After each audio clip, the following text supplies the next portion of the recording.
Good morning, students. Welcome to the online class. PUC first year Commerce subject Business Studies, subject code 30.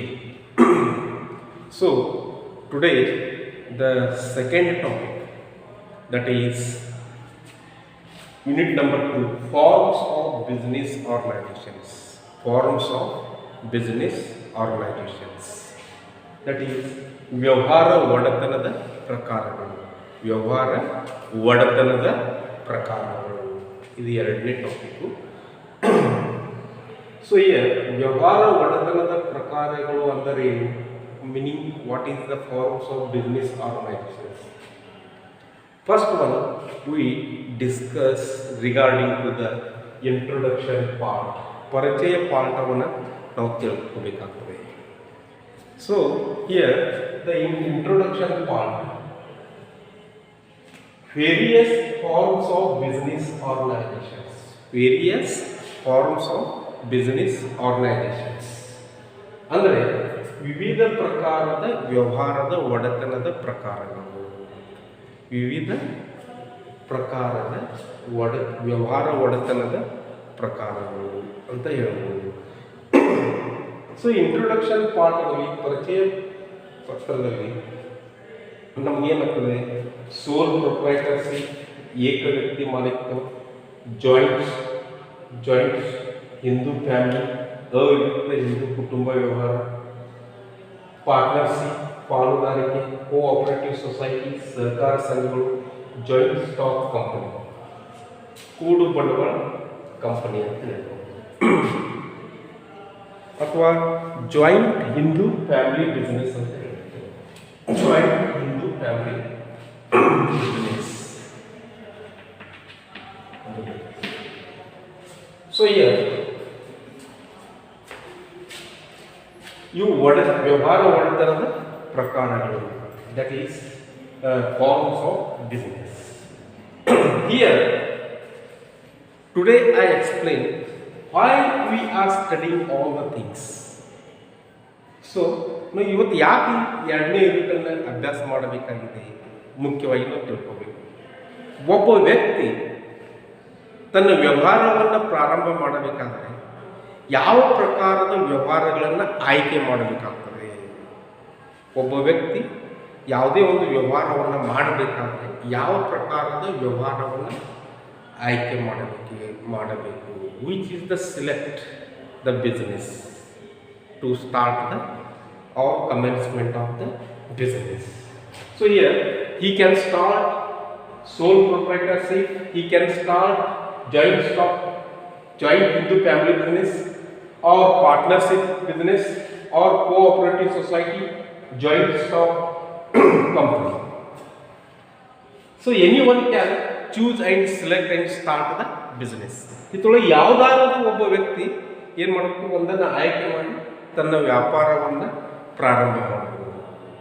So ಇದು introduction part. ನೀವು ಪರಿಚಯದಲ್ಲಿ ಏನು ಮಾಡಬೇಕು, ಸೋಲ್ proprietorship, joint Hindu family business, partnership, cooperative society, joint stock company.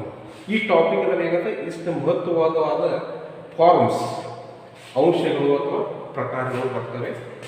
ಸೋಲ್ proprietorship ಅಂದರೆ ಏನು, joint Hindu family business ಅಂದರೆ ಏನು, ಪಾಲುದಾರಿಕೆ ಅಂದರೆ ಏನು, ಮೀನ್ಸ್ ಪಾರ್ಟ್ನರ್ಶಿಪ್ ಮೀನ್ಸ್ ಅಂದರೆ ಏನು, ಕೋಆಪರೇಟಿವ್ ಸೊಸೈಟಿ ಅಂದರೆ ಏನು, ಜಾಯಿಂಟ್ ಸ್ಟಾಕ್ ಕಂಪ್ನಿ ಅಂದರೆ ಏನು, ಇದರ ಮೇಲೆ ನಾವು 1 by 1 ಅಭ್ಯಾಸ ಮಾಡಬೇಕಾಗ್ತದೆ.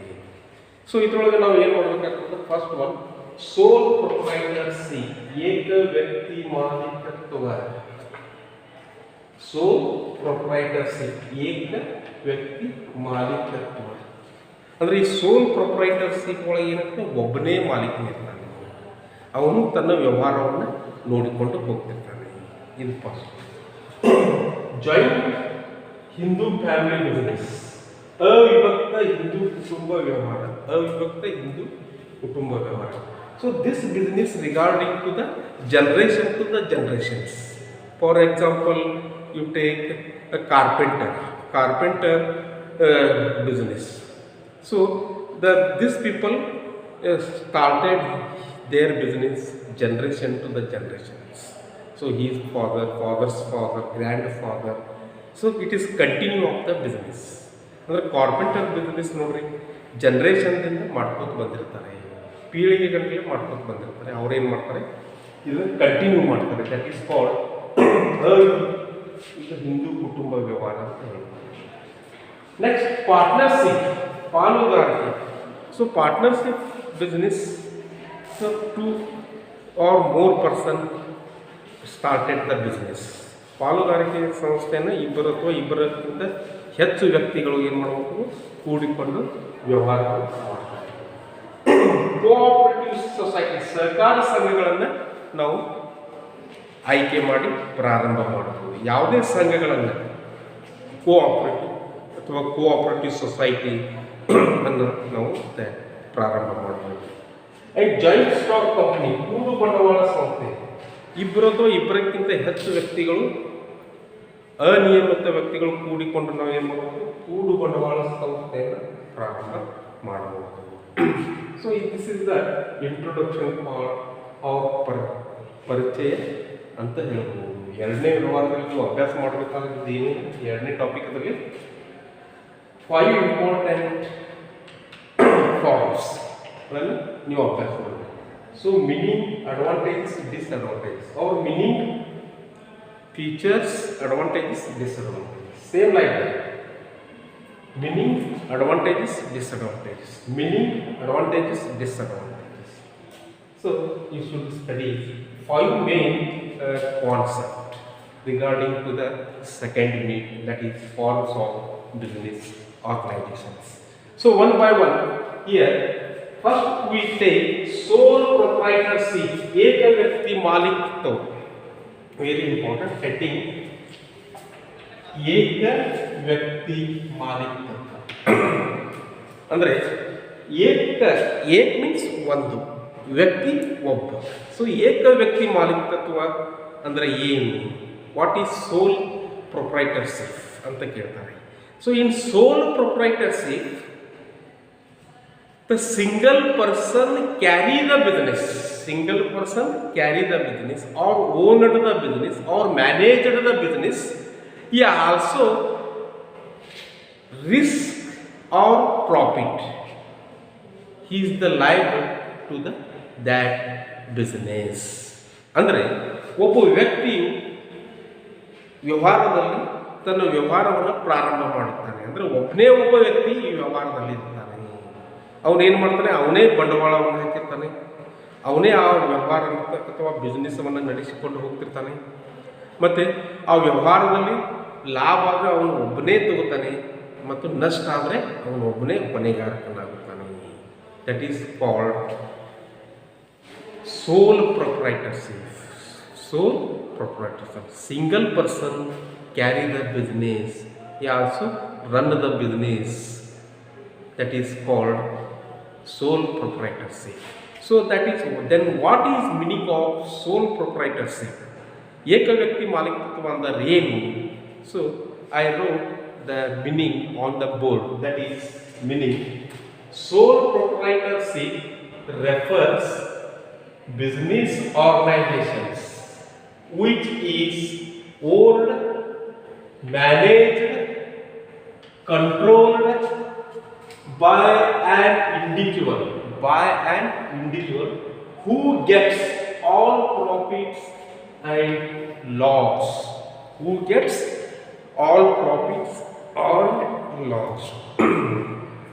ಅಂದರೆ once again I repeat, sole proprietorship refers business organizations which is owned, managed, controlled by an individual person who gets profit or loss. That is called sole proprietorship.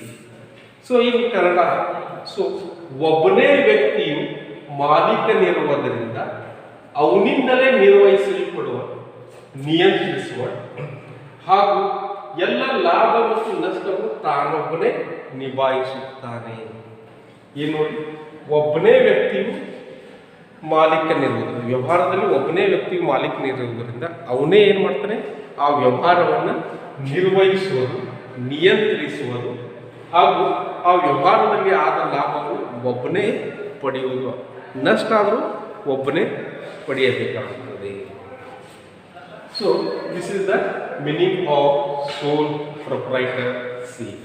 ಗೊತ್ತಲ್ಲ, ಈ ಸೋಲ್ ಪ್ರೊಪ್ರೈಟರ್ಶಿಪ್ದಲ್ಲಿ ಒಬ್ಬನೇ ಮಾಲೀಕನಿರ್ತಾನೆ, ಅವನೇ ಎಲ್ಲ ನಷ್ಟವನ್ನು ಬರ್ತಾನೆ, ಲಾಭವನ್ನು ಹೊಂದುತ್ತಾನೆ, ಅವನೇ ವ್ಯವಹಾರವನ್ನು ನಡೆಸಿಕೊಂಡು ಹೋಗ್ತಾನೆ. So this is the meaning of sole proprietorship. Next, features or characteristics, ಲಕ್ಷಣಗಳು ಅಥವಾ characters. Sole proprietors features or characters ಏನಿರ್ಬೋದು? ಕ್ಯಾರೆಕ್ಟರಿಸ್ಟಿಕ್ಸ್ ಆಗಲಿ ಅಥವಾ ಫೀಚರ್ಸ್, ಲಕ್ಷಣಗಳು ಏನಿರ್ಬೋದು? So total I wrote 5 features. So many are there, but a selected point of view, that is 5 is enough for study of features. First one, easy formation, ಸುಲಭ ಸ್ಥಾಪನೆ. Second one, liabilities, ಹೊಣೆಗಾರಿಕೆ. Third one, risk and profit, ಲಾಭ ಅಥವಾ ನಷ್ಟ. Fourth one, control, ನಿಯಂತ್ರಣ. Fifth one, continuity, ಮುಂದುವರಿಯುವಿಕೆ. ಏಕ ವ್ಯಕ್ತಿಯ ಮಾಲೀಕತ್ವದ ಲಕ್ಷಣಗಳು ಯಾವಪ್ಪ? ಸುಲಭ ಸ್ಥಾಪನೆ, ಹೊಣೆಗಾರಿಕೆ, ನಷ್ಟ ಲಾಭ, ನಿಯಂತ್ರಿಸುವುದು, ಮುಂದುವರಿಯುವುದು, ಇವು ಲಕ್ಷಣಗಳು. ಸೊ ಈಸಿ ಫಾರ್ಮೇಷನ್ಸ್ ಅಂದರೆ ಏನು? ಸುಲಭ ಸ್ಥಾಪನೆ. So soul proprietorship can start easily without any hazards or without any obstacles by any legally, any illegally. Yes, ಏಕ ವ್ಯಕ್ತಿ ವ್ಯಾಪಾರಿ ಸಂಸ್ಥೆಯನ್ನು ನಾವು ಸುಲಭವಾಗಿ ಸ್ಥಾಪನೆ ಮಾಡಬಹುದು, ಯಾವುದೇ ತೊಂದರೆ ತಕರಾರುಗಳಿದೆ. ಯಾಕಂದ್ರೆ ಇಲ್ಲಿ ಒಬ್ಬನೇ ಮಾಲೀಕನಿರುವುದರಿಂದ ಸುಲಭವಾಗಿ ಸ್ಥಾಪನೆಯನ್ನು ಮಾಡಬಹುದು, ಸುಲಭವಾಗಿ ನಾವು ವಿಸರ್ಜನೆ ಕ್ಲೋಸ್ ಅನ್ನು ಮಾಡಬಹುದು. ಹೀಗಾಗಿ ಈ ಏಕ ವ್ಯಕ್ತಿ ವ್ಯಾಪಾರಿ ಸಂಸ್ಥೆಯನ್ನು ನಾವು ಪ್ರಾರಂಭ ಮಾಡಬೇಕಾದ್ರೆ ಸುಲಭವಾಗಿ ನಾವು ಏನು ಮಾಡಬೇಕು? ಸರಳವಾಗಿ ಅದನ್ನು ಸ್ಥಾಪನೆ ಮಾಡಬಹುದು ಅಥವಾ ತೆರೆಯಬಹುದು. ಮತ್ತು ಅಷ್ಟೇ ಸರಳವಾಗಿ ನಾವು ಏನು ಮಾಡಬಹುದು? ನಮ್ಮ ವ್ಯವಹಾರವನ್ನು ನಾವು ಮುಚ್ಚಿಕೊಳ್ಳಬಹುದು. Close the business up to 10 years 15 years. Yes, ಹೀಗಾಗಿ ಇದಕ್ಕೆ ಯಾವುದೇ ಆಬ್ಸ್ಟ್ಯಾಕಲ್ಸ್, ಕುಂದು ಕೊರತೆಗಳು ಬರುವುದಿಲ್ಲ. ಎದಕ್ಕೆ? ಪ್ರಾರಂಭ ಮಾಡಲಿಕ್ಕೆ ಅಷ್ಟು ಈಸಿಯಾಗಿ ನಾವು ಏನು ಮಾಡಬಹುದು? ಸರಳವಾಗಿ ಏಕ ವ್ಯಕ್ತಿ ವ್ಯಾಪಾರಿ ಸಂಸ್ಥೆಯನ್ನು ಪ್ರಾರಂಭ ಮಾಡಬಹುದು. ಸೆಕೆಂಡ್ ಫೀಚರ್ಸ್, ಲಯಬಿಲಿಟೀಸ್, ಹೊಣೆಗಾರಿಕೆ. In sole proprietorship what happen? The single person carry the business and also carry the responsibility and liability to run the business. So whatever happen, that risk or liabilities carried by the only one person in sole proprietorship. ಅಂದರೆ ಏಕ ವ್ಯಕ್ತಿ ವ್ಯಾಪಾರಿ ಸಂಸ್ಥೆಯಲ್ಲಿ ಎಲ್ಲ ಹೊಣೆಗಾರಿಕೆಯು ಯಾರು ಮಾಡಿರ್ತಾರೋ ಆ ವ್ಯವಹಾರಸ್ಥನ ಮೇಲೇನೆ ಇರ್ತದೆ. ಯಾಕಂದರೆ ಒಬ್ಬನೇ ಮಾಲೀಕನಿರೋದ್ರಿಂದ he take the responsibilities. ಅವನೇ ಒಬ್ಬನೇ ಮಾಲೀಕನಿರೋದು, ಅವನೇ ಅದಕ್ಕೆ ಜವಾಬ್ದಾರನಾಗಿರ್ತಾನೆ. ಹೀಗಾಗಿ ಎಲ್ಲ ಆಗು ಹೋಗುಗಳಿಗೆ ಅವನೇ ಹೊಣೆಗಾರನಾಗಿರ್ತಾನೆ. ನೆಕ್ಸ್ಟ್, ರಿಸ್ಕ್ ಅಂಡ್ ಪ್ರಾಫಿಟ್, ನಷ್ಟ ಮತ್ತು ಲಾಭ. So in what happen? Third features in sole proprietorship, what ever profit arise from the business, he is the liable. Whatever loss is there, he is the liable. ಅಂದರೆ ವ್ಯವಹಾರದಲ್ಲಿ ಏನೇ ಲಾಭವಾದರೂ ಅವನಿಗೆ ಸಂಬಂಧಪಡ್ತದೆ, ನಷ್ಟ ಆದರೂ ಅವನಿಗೆ ಸಂಬಂಧಪಡ್ತದೆ. ಅಂದರೆ ಎಷ್ಟೇ ಲಾಭ ಒಬ್ಬನೇ ತೆಗೆದುಕೊಳ್ಬೋದು, ನಷ್ಟ ಆದರೂ ಅವನೇ ನಿಭಾಯಿಸಬೇಕು, ಅವನೇ ತೆಗೆದುಕೊಳ್ಬೇಕಾಗ್ತದೆ. ಯಾಕೆ ಹೇಳ್ರಿ? ಒಬ್ಬನೇ ಮಾಲೀಕನಿರುತ್ತಾನೆ. ಏಕ ವ್ಯಕ್ತಿ ವ್ಯಾಪಾರಿ ಸಂಸ್ಥೆಯಲ್ಲಿ ಒಬ್ಬನೇ ಮಾಲೀಕನಿರುವುದರಿಂದ ಎಲ್ಲ ಲಾಭ ಆದರೆ ಅವನೇ ತೆಗೆದುಕೊಂಡು, ನಷ್ಟ ಆದರೆ ಅವನೇ ತೆಗೆದುಕೊಳ್ಳಬೇಕು. ಅಂಡ್ ಫೋರ್ತ್ ಫೀಚರ್ಸ್, ಕಂಟ್ರೋಲ್, ನಿಯಂತ್ರಣ. So in sole proprietorship, the single person continue the business or carry the business. So whatever is there in business, that business controlled by the sole proprietor. Sole proprietor means the all business activities, yes, controlled by the sole proprietor. Sole proprietors. ಒಬ್ಬ ವ್ಯಕ್ತಿ ತಾನೇ ತನ್ನ ವ್ಯವಹಾರವನ್ನು ನಡೆಸಿಕೊಂಡು ಹೋಗುವಾಗ ಎಲ್ಲ ಆಗು ಹೋಗುಗಳಿಗೆ ಅವನೇನು ಮಾಡ್ತಾನೆ, ಅವನೇ ನಿಯಂತ್ರಿಸಬೇಕಾಗ್ತದೆ. For example time pickupness, customer satisfactions, price level, the suitable price ಅಂದರೆ ಟೈಮ್ ಮೇಂಟೈನ್ ಮಾಡಬೇಕು ಗ್ರಾಹಕರ ಸಲುವಾಗಿ. ಆಮೇಲೆ ಯೋಗ್ಯವಾದ ಗುಣಮಟ್ಟದ ಸರಕುಗಳನ್ನು ಕೊಡುವುದು, ಆಮೇಲೆ ಯೋಗ್ಯವಾದ ಬೆಲೆಯನ್ನು ಕೊಡುವುದು. Yes, the changes in the ಮಾರ್ಕೆಟ್ನಲ್ಲಿ ಏನು ಬದಲಾವಣೆ ಆದರೆ ಆ ಒಬ್ಬನೇ ವ್ಯಕ್ತಿ ಅದನ್ನೆಲ್ಲ ನಿಯಂತ್ರಣ ಮಾಡಬೇಕಾಗ್ತದೆ. So this is the fourth characteristic. And fifth characteristics continuity, ಮುಂದುವರಿಯುವಿಕೆ. ಅಂದರೆ ಏನು? ಸೋಲ್ ಪ್ರೊಪ್ರೈಟರ್ಶಿಪ್ ಕಂಟಿನ್ಯೂ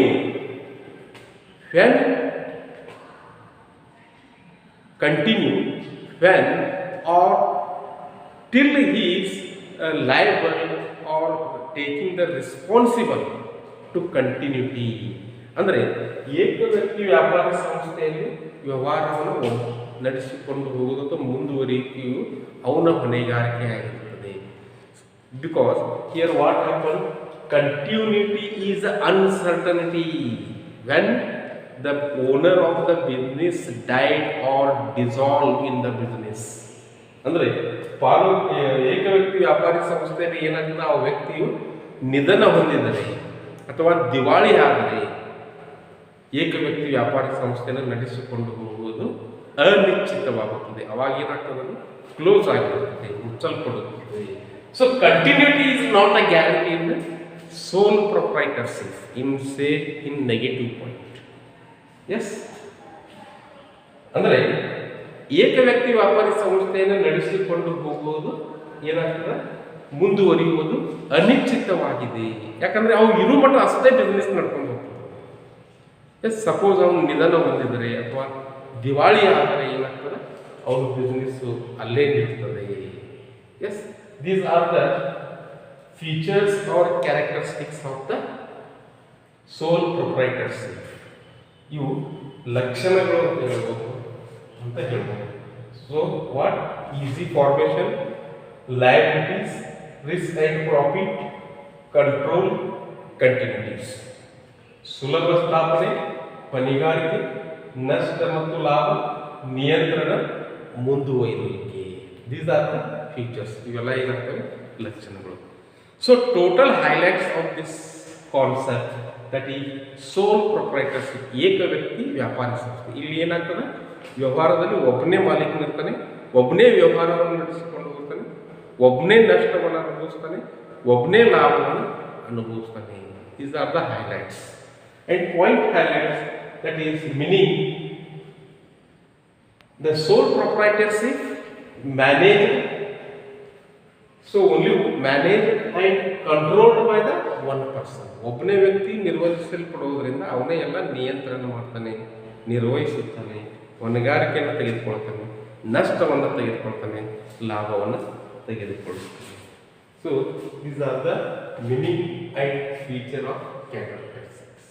ಸೊ ಇವತ್ತು ನಾವು ಏನು ಅಭ್ಯಾಸ ಮಾಡಿದ್ವು ಅಂದರೆ, ಎರಡನೇ ವಿಡಿಯೋದಲ್ಲಿ ಪರಿಚಯ, ಟಾಪಿಕ್ ಪರಿಚಯ, ಆಮೇಲೆ ಸೋಲ್ ಪ್ರೊಪ್ರೈಟರ್ಶಿಪ್ ಮೀನಿಂಗ್ ಆ್ಯಂಡ್ ಕ್ಯಾರೆಕ್ಟರಿಸ್ಟಿಕ್ಸ್ ಇವತ್ತಿನ ಕಾನ್ಸೆಪ್ಟ್ ಆಗಿದೆ. ಇದು ನಿಮಗೆ ಸೋಲ್ ಪ್ರೊಪ್ರೈಟರ್ಶಿಪ್ ತಿಳಿದಿದೆ ಅಂತ ಮಾಡ್ಕೋತೀನಿ. ಸೊ ಇನ್ ನೆಕ್ಸ್ಟ್ ಕ್ಲಾಸ್ನಲ್ಲಿ ಸೋಲ್ ಪ್ರೊಪ್ರೈಟರ್ಶಿಪ್ ಅಡ್ವಾಂಟೇಜಸ್ ಆ್ಯಂಡ್ ಡಿಸ್ಅಡ್ವಾಂಟೇಜಸ್, ಇನ್ನು ನೆಕ್ಸ್ಟ್ ಕ್ಲಾಸ್ನಲ್ಲಿ ಅದರ ಅನುಕೂಲತೆಗಳು ಮತ್ತು ಅನಾನುಕೂಲತೆಗಳನ್ನ ಡಿಸ್ಕಷನ್ ಮಾಡೋಣ. ಓಕೆ.